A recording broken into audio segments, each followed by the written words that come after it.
ಪ್ರೀತಿಯ 10ನೇ ತರಗತಿಯ ಮಕ್ಕಳೇ, 2026ರ ರಾಜ್ಯ ಮಟ್ಟದ ಪೂರ್ವ ಸಿದ್ಧತಾ ಪರೀಕ್ಷೆ 2ರ ಗಣಿತ ವಿಷಯದ ಪ್ರಶ್ನೆ ಪತ್ರಿಕೆಯನ್ನು ಬಿಡಿಸ್ತಾ ಇದ್ದೀವಿ. ಈಗಾಗಲೇ ವಿಡಿಯೋ ಭಾಗ 1 ಮತ್ತು 2ರಲ್ಲಿ 1ರಿಂದ 33ರವರೆಗಿನ ಪ್ರಶ್ನೆಗಳನ್ನು ಬಿಡಿಸಿದ್ದೀವಿ. ಈ ವಿಡಿಯೋದಲ್ಲಿ 34ರಿಂದ 38ರವರೆಗಿನ ಪ್ರಶ್ನೆಗಳನ್ನು ಬಿಡಿಸ್ತಾ ಹೋಗೋಣ. 5ನೇ ಮುಖ್ಯ ಪ್ರಶ್ನೆ, ಕೆಳಗಿನ ಪ್ರಶ್ನೆಗಳಿಗೆ ಉತ್ತರಿಸಿ. ಮಕ್ಕಳ ಇಲ್ಲಿ 4 ಅಂಕದ 4 ಪ್ರಶ್ನೆಗಳಿರುತ್ತೆ. ಅದರಲ್ಲಿ ಮೊದಲನೇ ಪ್ರಶ್ನೆ ಪತ್ರಿಕೆಯಲ್ಲಿ 34ನೇ ಪ್ರಶ್ನೆ ಆಗಿರುತ್ತೆ. ಕೊಟ್ಟಿರುವ ರೇಖಾತ್ಮಕ ಸಮೀಕರಣಗಳ ಜೋಡಿಯ ಪರಿಹಾರವನ್ನು ನಕ್ಷೆಯ ವಿಧಾನದಿಂದ ಕಂಡುಹಿಡಿಯಿರಿ ಅಂತ. ಮಕ್ಕಳಲ್ಲಿ ಮೇಲೆ 2 ರೇಖಾತ್ಮಕ ಸಮೀಕರಣಗಳನ್ನು ಕೊಟ್ಟಿದ್ದಾರೆ. ಇವುಗಳ ಪಾಯಿಂಟ್ಸ್ ಅನ್ನ ಕಂಡುಹಿಡಿದು ನಂತರದಲ್ಲಿ ಗ್ರಾಫ್ ಹಾಕಬೇಕು. ಇಲ್ಲಿ ನೋಡಿ, 2x + y = 8 ಅಂತಿದೆ. ಇದನ್ನು ನಾವು ಟೇಬಲ್ ಹಾಕಿದರೆ ಈ ರೀತಿಯಾಗಿ ಬರುತ್ತೆ. ಇಲ್ಲಿ x 0 ಆದರೆ ಇದು ಟೋಟಲ್ ಟರ್ಮ್ 0 ಆಗುತ್ತೆ. ಆವಾಗ y = 8 ಉಳಿಯುತ್ತೆ. ಅಂದರೆ x 0 ಆದಾಗ y ನ ಬೆಲೆ 8 ಆಗಿರುತ್ತೆ. ಅದೇ ರೀತಿಯಾಗಿ y ನ ಬೆಲೆ 0 ಆದಾಗ 2x = 8 ಆಗಿರುತ್ತೆ. ಅಂದರೆ 2 × 4 ಅಂದರೆ 8 ಆಗುತ್ತೆ. ಅಂದರೆ x ಜಾಗದಲ್ಲಿ 4 ಅನ್ನು ತುಂಬಬೇಕು. ಅಂದರೆ y 0 ಆದಾಗ x ನ ಬೆಲೆ 4 ಆಗಿರುತ್ತೆ. ಅದೇ ರೀತಿಯಾಗಿ x - y = 1ರ ಟೇಬಲ್ ಅನ್ನು ಹಾಕಿದಾಗ ಇಲ್ಲಿ x 0 ಆದಾಗ y -1 ಆಗುತ್ತೆ.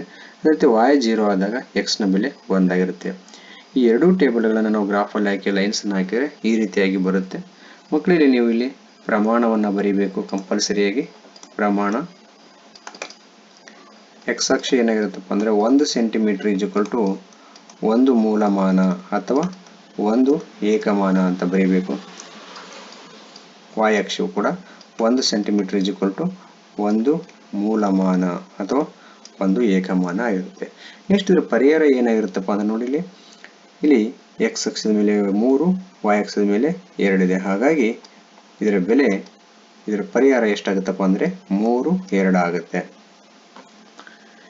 ನೆಕ್ಸ್ಟ್ ಪ್ರಶ್ನೆ ಮಕ್ಕಳೇ, ಇಲ್ಲಿ ಪ್ರಶ್ನೆಯಲ್ಲಿ ನಿಮಗೆ 2 ಪ್ರಮೇಯಗಳಿರುತ್ತೆ. 2 ಪ್ರಮೇಯದಲ್ಲಿ ಒಂದು ಪ್ರಮೇಯವನ್ನು ನೀವು ಬಿಡಿಸಬೇಕು. ಈ ಪ್ರಮೇಯಗಳನ್ನು ನೀವು ಈಗಾಗಲೇ ಪ್ರಾಕ್ಟೀಸ್ ಮಾಡಿರ್ತೀರಿ ಅಂತ ಅನ್ಕೊಂಡು ನಾನು ಈ ಪ್ರಶ್ನೆಯನ್ನು ಡಿಸ್ಕಷನ್ ಮಾಡಲ್ಲ. ನೇರವಾಗಿ ನೆಕ್ಸ್ಟ್ ಪ್ರಶ್ನೆಗೆ ಹೋಗೋಣ. 36ನೇ ಪ್ರಶ್ನೆ, ಒಂದು ಸಮಾಂತರ ಶ್ರೇಣಿಯಲ್ಲಿ 6ನೇ ಪದವು 3ನೇ ಪದದ 2ರಷ್ಟಕ್ಕಿಂತ 1 ಹೆಚ್ಚಾಗಿದೆ. ಅದರ 4ನೇ ಮತ್ತು 5ನೇ ಪದಗಳ ಮೊತ್ತವು 2ನೇ ಪದದ 5ರಷ್ಟಿದೆ. ಈ ಸಮಾಂತರ ಶ್ರೇಣಿಯ 10ನೇ ಪದವನ್ನು ಕಂಡುಹಿಡಿಯಿರಿ ಅಂತಿದೆ. ಮಕ್ಕಳಿಗೆ ಪ್ರಶ್ನೆಯನ್ನು ನೀಟಾಗಿ ಅರ್ಥ ಮಾಡ್ಕೋಬೇಕು. ಪ್ರಶ್ನೆಯನ್ನು ಅರ್ಥೈಸಿಕೊಂಡ್ರೆ ನೀವು ಲೆಕ್ಕಗಳನ್ನು ಸುಲಭವಾಗಿ ಬಿಡಿಸ್ಬೋದು. ಇಲ್ಲಿ ಏನು ಕೇಳ್ತಾರೆ ಅಂದ್ರೆ ಅವರು 6ನೇ ಪದ ಎಷ್ಟಿದೆ ಅಂತ ಅಂದರೆ 3ನೇ ಪದದ 2ರಷ್ಟಕ್ಕಿಂತ 1 ಹೆಚ್ಚಾಗಿದೆ ಅಂತ ಕೇಳ್ತಾರೆ. ಅಂದರೆ 6ನೇ ಪದ 3ನೇ ಪದದ 2 ಅಂದರೆ 2 × 2 ಆಗಬೇಕು ಪ್ಲಸ್ 1 ಹೆಚ್ಚಾಗಿದೆ ಅಂತ ಹೇಳಿದ್ದಾರೆ. ಅಂದರೆ ಇದು ನಾವು ಇಕ್ವೇಶನ್ ರೂಪದಲ್ಲಿ ಬರ್ಕೊಂಡ್ರೆ a6 = 2a3 + 1 ಆಗುತ್ತೆ. ಇದನ್ನು ನೀವು ಬಿಡಿಸ್ತಾ ಹೋಗೋಣ. ನಾವು a6 6ನೇ ಪದವನ್ನು a + 5d ಅಂತ ಬರ್ಕೋತೀವಿ. ಅದೇ ರೀತಿಯಾಗಿ 3ನೇ ಪದವನ್ನು ನಾವು a + 2d ಅಂತ ಬರ್ಕೋಬಹುದು. ನೆಕ್ಸ್ಟ್ ನಾವಿಲ್ಲಿ 2ರಿಂದ a ಮತ್ತು 2d ಗುಣಾಕಾರ ಮಾಡೋಣ. 2 × a 2a ಆಗುತ್ತೆ ಪ್ಲಸ್ 2 × 2 4d ಆಗಿರುತ್ತೆ. ಈಗ ಈ 2a ಮತ್ತು 4d ಅನ್ನ ಎಡಭಾಗಕ್ಕೆ ತೆಗೆದುಕೊಂಡ್ಬಂದ್ರೆ -2a -4d ಆಗಿರುತ್ತೆ. ಬಲಗಡೆ 1 ಉಳಿಯುತ್ತೆ. ಈಗ a ಯಲ್ಲಿ -2a ಅನ್ನು ಕಳೆದ್ರೆ -a ಉಳಿಯುತ್ತೆ. ಅದೇ ರೀತಿ 5d ಯಲ್ಲಿ 4d ಅನ್ನು ಕಳೆದ್ರೆ 1d ಆಗಿರುತ್ತೆ. ಈಗ ನಾವೇನು ಮಾಡೋಣಪ್ಪ ಅಂದ್ರೆ -a ಅನ್ನ ಬಲಕ್ಕೆ ತಗೊಂಡ್ಬರೋಣ.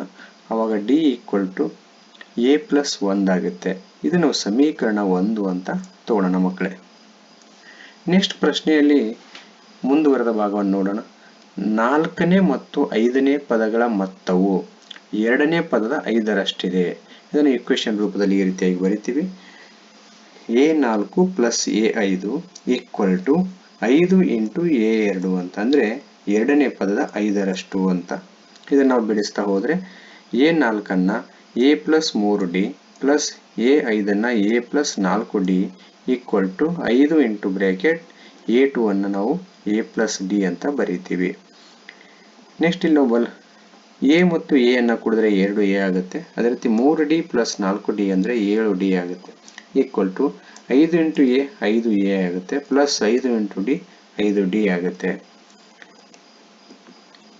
ಈಗ ನಾವು 5a ಎಡಭಾಗಕ್ಕೆ 7d ಬಲಭಾಗಕ್ಕೆ ತೆಗೆದುಕೊಂಡ್ಬರೋಣ. ಅಂದರೆ ಇಲ್ಲಿ -5a ಆಗುತ್ತೆ, ಪ್ಲಸ್ 7d ಬಲಕ್ಕೆ ಬಂದರೆ ಅದು -7d ಆಗಿರುತ್ತೆ. ಇಲ್ಲಿ 2a ಯಲ್ಲಿ 5a ಕಳೆದ್ರೆ -3a, ಅದೇ ರೀತಿ 5d ಒಳಗಡೆ 7d ಕಳೆದ್ರೆ -2d ಆಗಿರುತ್ತೆ. ಮಕ್ಕಳು ಇಲ್ಲಿ ನೋಡಿ, ನೆಕ್ಸ್ಟ್ ನಾವು ಡಿ ಸಮೀಕರಣ 1 ಗಮನಿಸಿ. ಡಿ = a+1 ಇದೆ. ಹಾಗಾಗಿ ನಾವಿಲ್ಲಿ ಏನು ಮಾಡೋಣಪ್ಪ ಅಂದರೆ ಡಿ ಜಾಗದಲ್ಲಿ a+1 ಬರ್ಕೊಳ್ಳೋಣ. ಏಕೆಂದರೆ ಸಮೀಕರಣ 1ರಿಂದ ಈಗ 3a ಹಾಗೆ ಬರ್ಕೊಳ್ಳೋಣ. 2 ಇಂಟು a 2a, ಪ್ಲಸ್ 2 1 2 ಆಗುತ್ತೆ. ಈಗ 2a ಎಡಕ್ಕೆ ತೆಗೆದುಕೊಂಡ್ಬಂದ್ರೆ -2a ಆಗುತ್ತೆ, ಬಲಕ್ಕೆ 2 ಉಳಿತೈತಿ. ಈಗ 3a ಯಲ್ಲಿ 2a ಕಳೆದ್ರೆ 1a ಆಗಿರುತ್ತೆ. 1a = 2 ಅಂದರೆ ಮೊದಲನೇ ಪದ 2 ಆಯಿತು. ನೆಕ್ಸ್ಟ್ ನಮಗೆ ಡಿ ಬೆಲೆ ಬೇಕಾಗಿದೆ. ಈಗ ಸಮೀಕರಣ 1ರಲ್ಲಿ ಎ ಬೆಲೆಯನ್ನು ತುಂಬಿಕೊಳ್ಳೋಣ.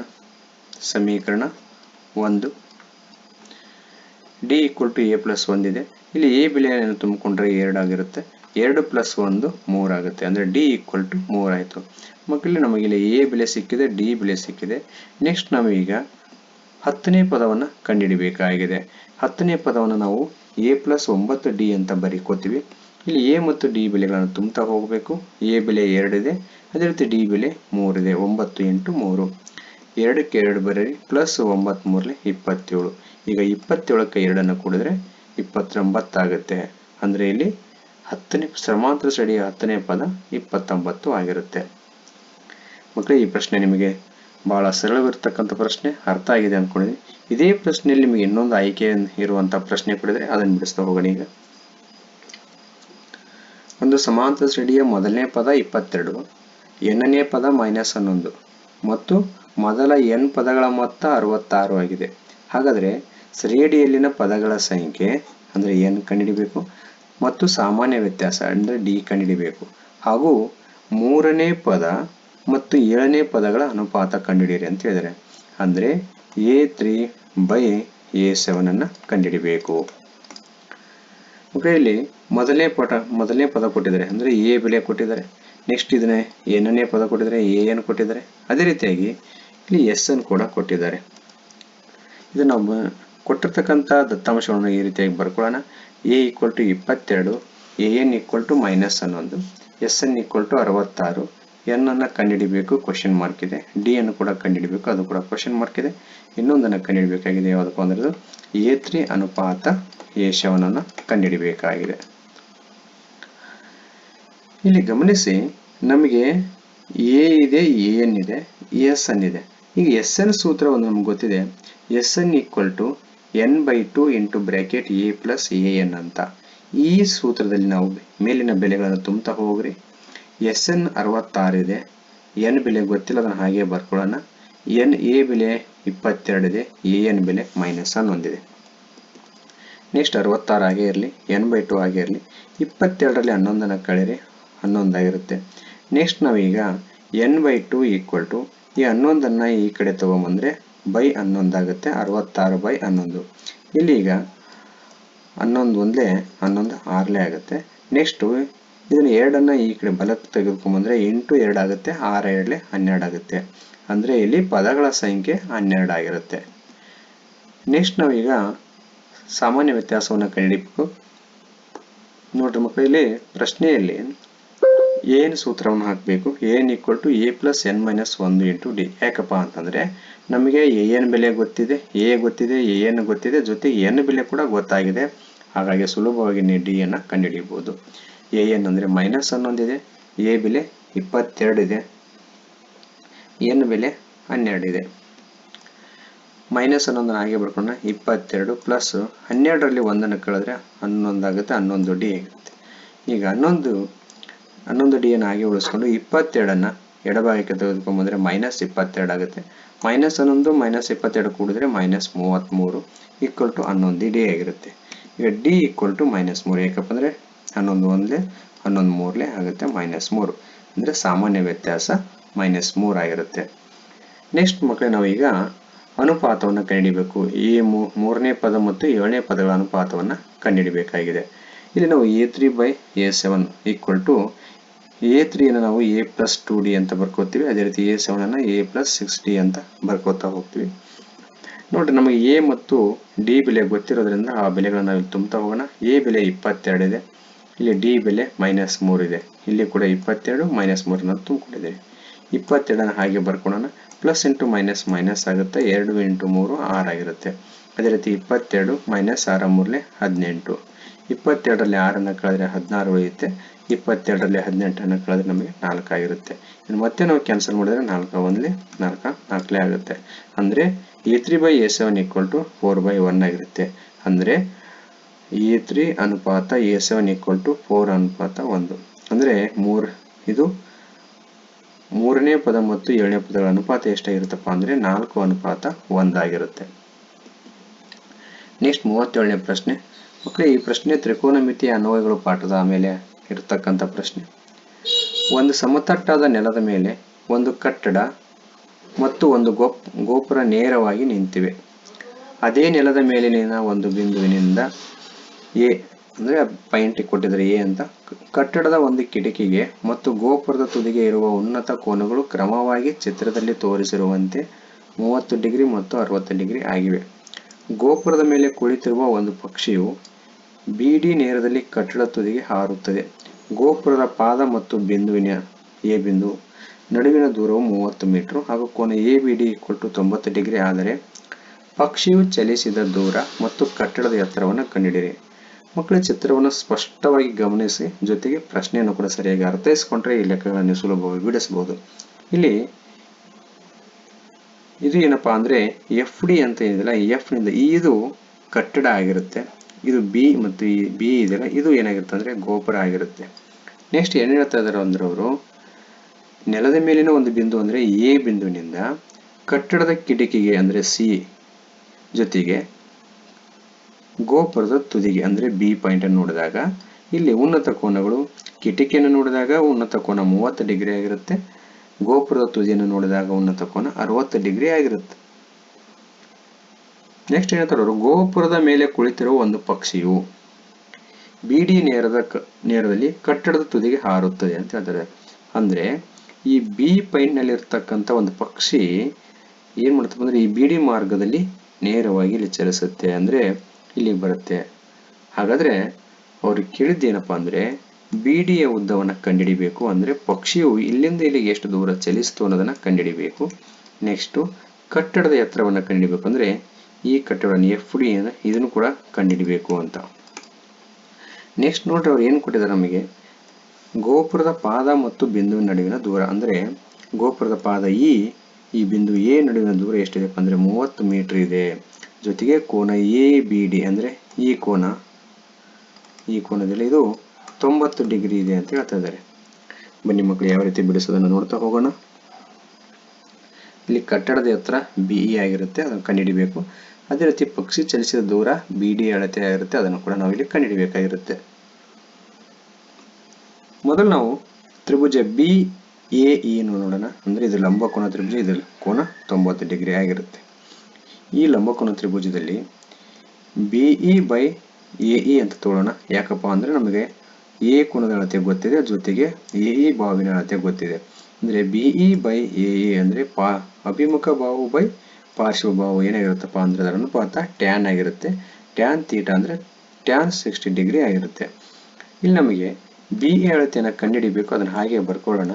AE ಅಳತೆ ಗೊತ್ತಿದೆ, ಚಿತ್ರವನ್ನು ಗಮನಿಸಿ 30 ಮೀಟರ್ ಇದೆ, 30 = ಟ್ಯಾನ್ 60 ಡಿಗ್ರಿ ಅಂದ್ರೆ ಬೆಲೆ √3 ಆಗಿರುತ್ತೆ. BE = 30 ಬಲಭಾಗಕ್ಕೆ ತೆಗೆದುಕೊಂಡ್ಬಂದ್ರೆ ಇಂಟು 30 ಆಗುತ್ತೆ, 30 × √3 ಮೀಟರ್ ಆಗಿರುತ್ತೆ. ಅಂದ್ರೆ ಇದು ಕಟ್ಟಡದ ಎತ್ತರ ಮಕ್ಕಳೇ. ಕಟ್ಟಡದ ಎತ್ತರ ಎಷ್ಟಿರುತ್ತಪ್ಪ ಅಂದ್ರೆ 30 √3 ಮೀಟರ್ ಆಗಿರುತ್ತೆ. ಈ ಕಟ್ಟಡದ ಎತ್ತರ ಎಷ್ಟಿದೆಯಲ್ಲ ಅಷ್ಟೇ ಎತ್ತರ CF ನ ಅಳತೆನ ಆಗಿರುತ್ತೆ, ಅಂದ್ರೆ 30 √3 ಆಗಿರುತ್ತೆ. ಈ ನೆಕ್ಸ್ಟ್ ಇನ್ನೊಂದು ತ್ರಿಭುಜವನ್ನು ತಗೊಳ್ಳೋಣ, ಲಂಬಕೋನ ತ್ರಿಭುಜವನ್ನು CFA ಅಂತ ತಗೊಳ್ಳೋಣ. ಯಾಕಪ್ಪ ಅಂದ್ರೆ ನಮಗೆ ಇದು ಗೊತ್ತಿದೆ, CFA ಸಿ ಎಫ್ ನ ಅಳತೆ ಗೊತ್ತಿದೆ 30√3. ಯಾಕಪ್ಪ ಅಂದರೆ ಬಿ ಇ ಅಳತೆ 30√3 ಇರುತ್ತೆ. ಇದು ಮತ್ತು ಈ ಬಾಹು ಸಮ ಇರೋದ್ರಿಂದ ಇದು ಅಳತೆ ಗೊತ್ತಿದೆ. ನೆಕ್ಸ್ಟ್ ನಾವೀಗ ಎಫ್ ಎ ಅನ್ನು ಕಂಡುಹಿಡಿಬೇಕು ಅಂತಂದರೆ ಈ ತ್ರಿಭುಜವನ್ನು ಕನ್ಸಿಡರ್ ಮಾಡಬೇಕಾಗುತ್ತೆ. ತ್ರಿಭುಜ ಸಿ ಎಫ್ ಎ ನಲ್ಲಿ C F by F A ಅಭಿಮುಖ ಬಾಹು ಬೈ ಪಾರ್ಶ್ವ ಬಾಹು ಇದು ಟ್ಯಾನ್ ಆಗಿರುತ್ತೆ. ಟ್ಯಾನ್ ಥೀಟಾ ಅಂದರೆ 30 ಡಿಗ್ರಿ.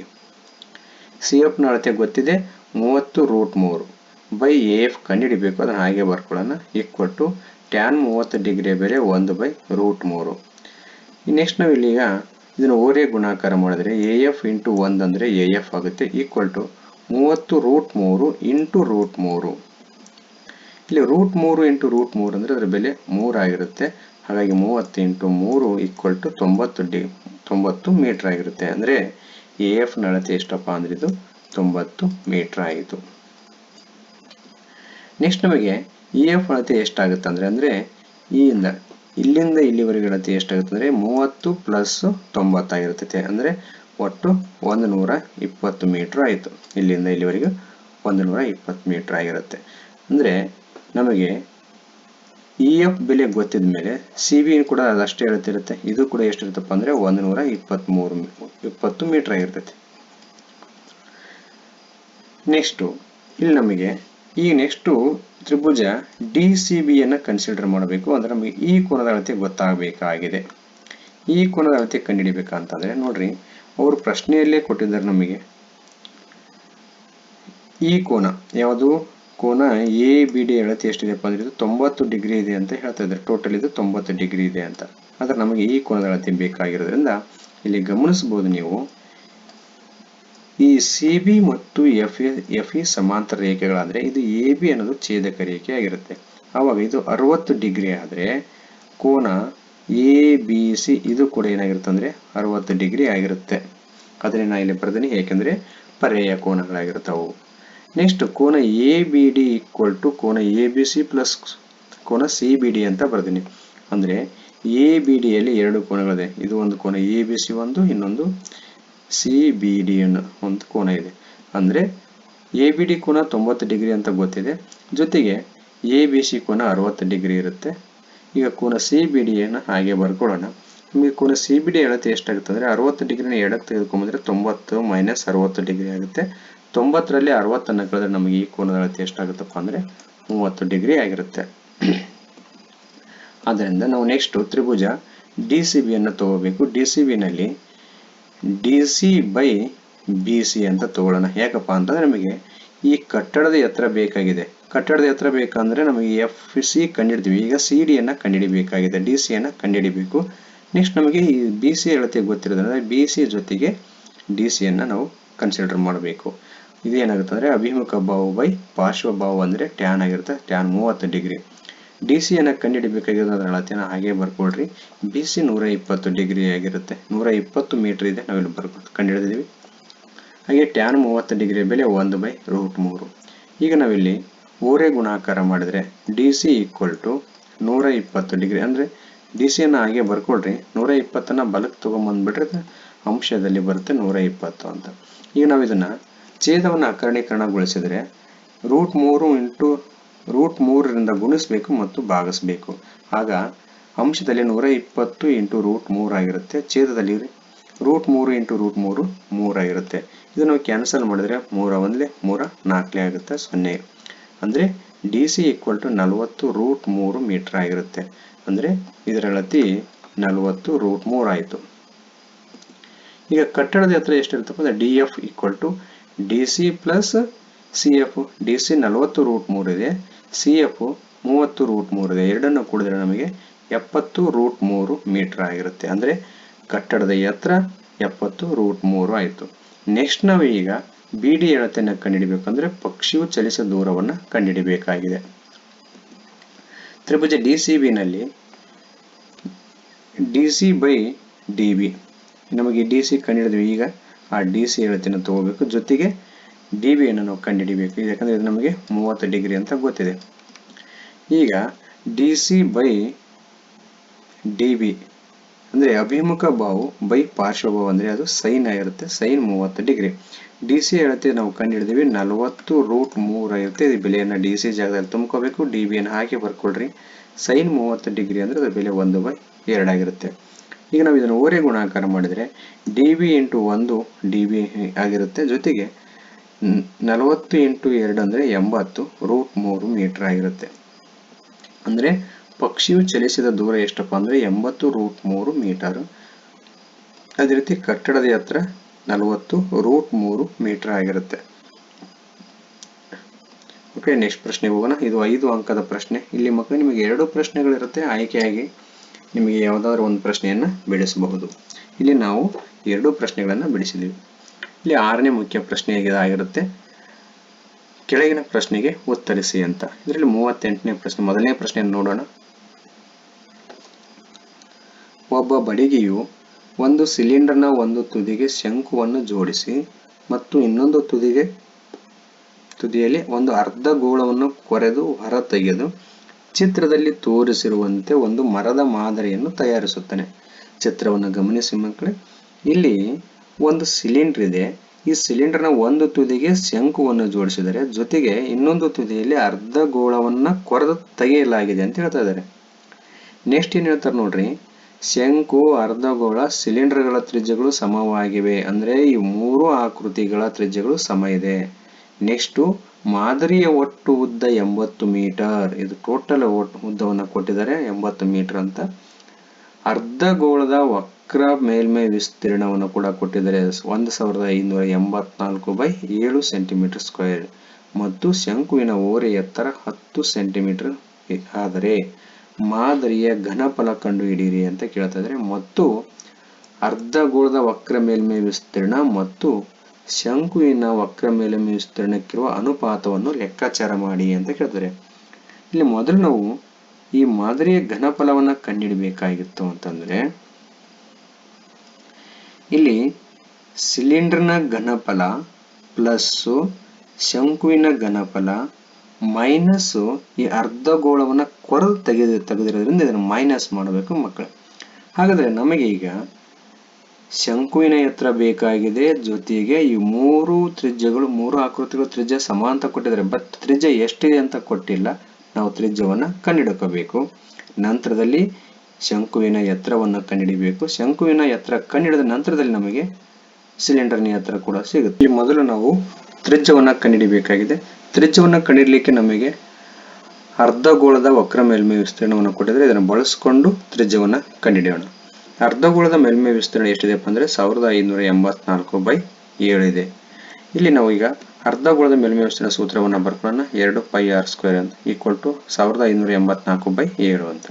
ಇಲ್ಲಿ ಪೈ ಬೆಲೆ 22/7 ಅಂತ ಬರ್ಕೊಳ್ಳೋಣ. ಅದೇ ರೀತಿ r² ಯಾಸ್ ಇಟ್ ಇಸ್ ಬರ್ಕೊಳ್ಳೋಣ. ನಾವು ಕಂಡುಹಿಡಿಯಬೇಕಾಗಿದೆ. ಈಗ r² ಈಕ್ವಲ್ ಟು 1584/7 22/7 ಬಲಭಾಗಕ್ಕೆ ತೆಗೆದುಕೊಂಡ್ರೆ 7/22 ಆಗುತ್ತೆ. 2 ಬಲಭಾಗಕ್ಕೆ ತೆಗೆದುಕೊಂಡ್ರೆ 1/2 ಆಗುತ್ತೆ. ಓಕೆ, ಇಲ್ಲಿ 7 ಕ್ಯಾನ್ಸಲ್ ಆಗುತ್ತೆ. ಜೊತೆಗೆ 22 ಮತ್ತು 2 ಗುಣಾಕಾರ ಮಾಡಿದ್ರೆ ಕ್ಯಾನ್ಸಲ್ ಮಾಡಿದ್ರೆ ನಮಗೆ 36 ಬರುತ್ತೆ. ನೀವು ಆಮೇಲೆ ಕ್ಯಾನ್ಸಲ್ ಮಾಡಿ. r² ಇಸ್ ಈಕ್ವಲ್ ಟು ಎಷ್ಟಾಗುತ್ತಪ್ಪ ಅಂದ್ರೆ 36 ಆಗುತ್ತೆ. ಅಂದ್ರೆ r ಇಸ್ ಈಕ್ವಲ್ ಟು √36 ಅಂದ್ರೆ 36ರ ವರ್ಗಮೂಲ 6 ಸೆಂಟಿಮೀಟರ್ ಆಗಿರುತ್ತೆ. ಅಂದ್ರೆ ನಮಗೆ ತ್ರಿಜ್ಯ ಎಷ್ಟು ಸಿಕ್ತಪ್ಪ ಅಂತಂದ್ರೆ 6 ಸೆಂಟಿಮೀಟರ್. ಇದ್ರ ತ್ರಿಜ್ಯ ಕೂಡ ಎಷ್ಟಾಗಿತ್ತಪ್ಪ ಅಂದ್ರೆ ನಮಗೆ 6 ಸೆಂಟಿಮೀಟರ್ ಆಯ್ತು. ಈಗ ನಾವು ನೆಕ್ಸ್ಟ್ ಏನ್ ಮಾಡಬೇಕಪ್ಪ ಅಂತಂದ್ರೆ ಎತ್ತರವನ್ನ ಕಂಡುಹಿಡಿಯಬೇಕಾಗಿದೆ. ಇಲ್ಲಿ ಶಂಕುವಿನ ಓರೆ ಎತ್ತರವನ್ನ ಕೊಟ್ಟಿದ್ದಾರೆ ಮತ್ತು ತ್ರಿಜ್ಯವನ್ನು ಕೂಡ ಕಂಡುಹಿಡಿದಿವಿ. ಈಗ ನಾವು ಎತ್ತರವನ್ನ ಕಂಡುಹಿಡಿಯಬೇಕು. ಈ ಎತ್ತರವನ್ನು ಇಲ್ಲಿ ನಾವು h ಅಂತ ತಗೊಳ್ತೀವಿ. L ಅಂತಂದ್ರೆ 10 ಇದೆ, 10². r ಅನ್ನ r ಇದೆ, r² ಪ್ಲಸ್ h². 10 ವರ್ಗ 100 ಇದೆ, r ವರ್ಗ 36 ಪ್ಲಸ್ h² ಹಾಗೆ ಇರಲಿ. h² ಇಸ್ ಈಕ್ವಲ್ ಟು 36ನ ಎಡಕ್ಕೆ ತೆಗೆದುಕೊಂಡ್ಬಂದ್ರೆ ನೀವು -36 ಆಗುತ್ತೆ. ಅಂದ್ರೆ 100 - 36. 100ರಲ್ಲಿ 36ನ ಕಳೆದ್ರೆ ನಮಗೆ 64 ಉಳಿಯುತ್ತೆ. h is equal to √64. 64ರ ವರ್ಗಮೂಲ 8 ಆಗಿರುತ್ತೆ. ಹಾಗಾಗಿ ಇಲ್ಲಿ ಶಂಕುವಿನ ಎತ್ತರ ಎಷ್ಟಾಯ್ತಪ್ಪ ಅಂತಂದ್ರೆ 8 ಸೆಂಟಿಮೀಟರ್ ಆಗಿರುತ್ತೆ. ಶಂಕುವಿನ ಎತ್ತರ 8 ಸೆಂಟಿಮೀಟರ್ ಆಯಿತು. ಹಾಗಾದ್ರೆ ಇಲ್ಲಿ ನೋಡ್ರಿ, ಸಿಲಿಂಡರ್ನ ತ್ರಿಜ್ಯ ಈಕ್ವಲ್ ಟು ಅರ್ಧಗೋಳದ ತ್ರಿಜ್ಯ ಈಕ್ವಲ್ ಟು ಶಂಕುವಿನ ತ್ರಿಜ್ಯ 3 ಸಮ ಇದೆ. ಅದನ್ನ r ಅಂತ ತಗೊಳ್ಳೋಣ. Equal to 6 centimetre, R is equal to 6 centimetre ಅಂತಿದೆ. ನೆಕ್ಸ್ಟ್ ನಮಗೆ ಇಲ್ಲಿಗ ಶಂಕುವಿನ ಓರೆ ಎತ್ತರ ಅವರೇ ಕೊಟ್ಟಿದ್ದಾರೆ 7 ಸೆಂಟಿಮೀಟರ್ ಅಂತ. ನೆಕ್ಸ್ಟು ಶಂಕುವಿನ ಎತ್ತರ ನಾವು ಕಂಡುಹಿಡಿದ್ವಿ 8 ಸೆಂಟಿಮೀಟರ್ ಆಗುತ್ತೆ, 8 ಸೆಂಟಿಮೀಟರ್ ಇದೆ. ಇದು ತ್ರಿಜ್ಯ 6 ಸೆಂಟಿಮೀಟರ್ ಇದೆ. ಈಗ ನೆಕ್ಸ್ಟ್ ನಮಗೆ ಸಿಲಿಂಡರ್ನ ಎತ್ತರ ಎಷ್ಟಾಗುತ್ತೆ ಅಂದರೆ ನೋಡ್ರಿ, ಮಾದರಿಯ ಒಟ್ಟು ಉದ್ದ 80 ಸೆಂಟಿಮೀಟರ್, 80 ಸೆಂಟಿಮೀಟರ್ಲಿ ನಮಗೆ 8 ಸೆಂಟಿಮೀಟರ್ನ ಇಲ್ಲಿಂದ ಇಲ್ಲಿ ತೆಗೆದ್ರೆ ಇಲ್ಲಿಂದ ಇಲ್ಲಿಗೆ 8 ಸೆಂಟಿಮೀಟರ್ ಆಗುತ್ತೆ.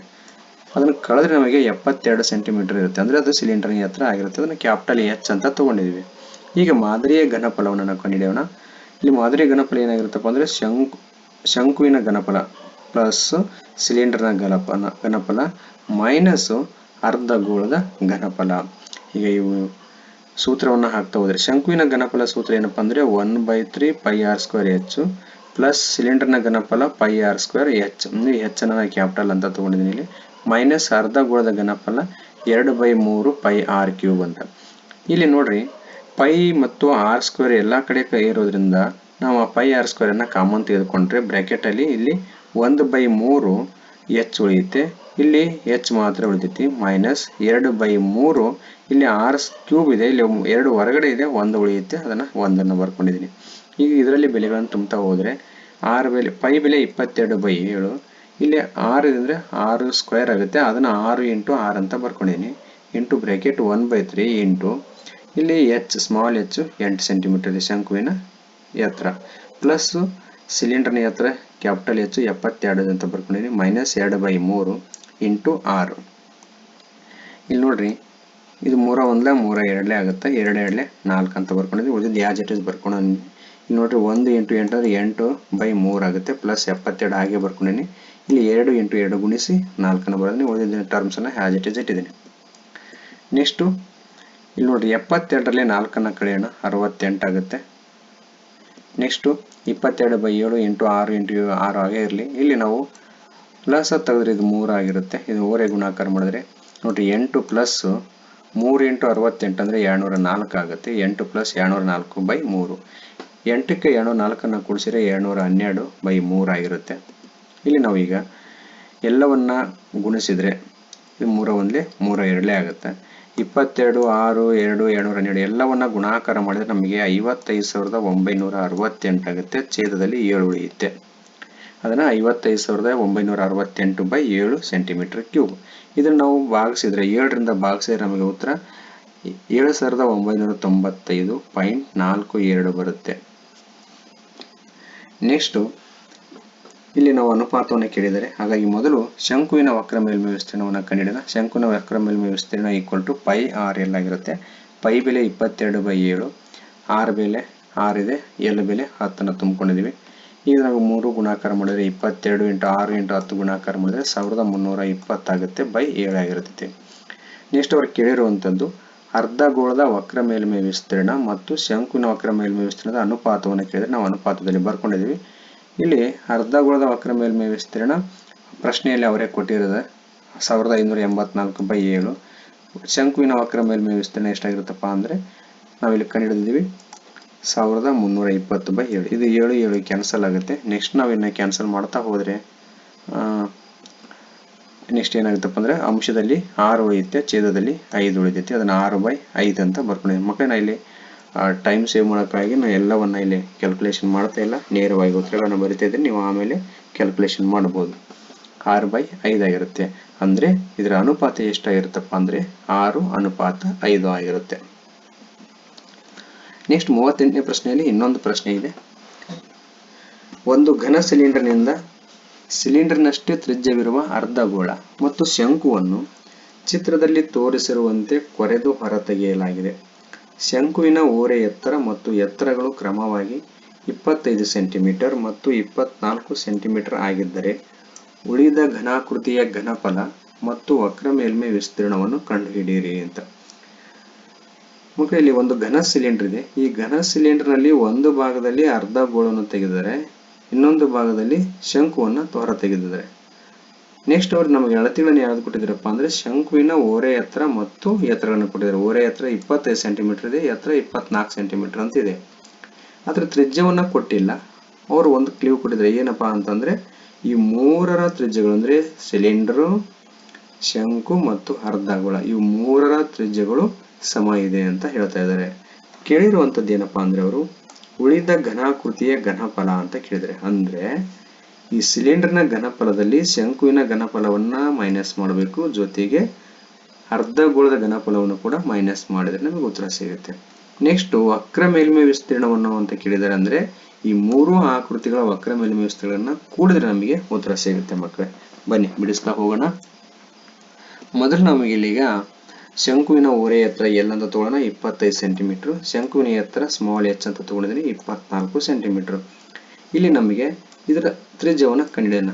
ನಮಗೆ ಈಗಾಗಲೇ ಶಂಕುವಿನ ಓರೆ ಎತ್ತರ ಕಂಡುಹಿಡಿಯಲಿಕ್ಕೆ ಇರತಕ್ಕಂಥ ಸೂತ್ರ ಗೊತ್ತಿದೆ, L square equal to R square plus H square ಅಂತ.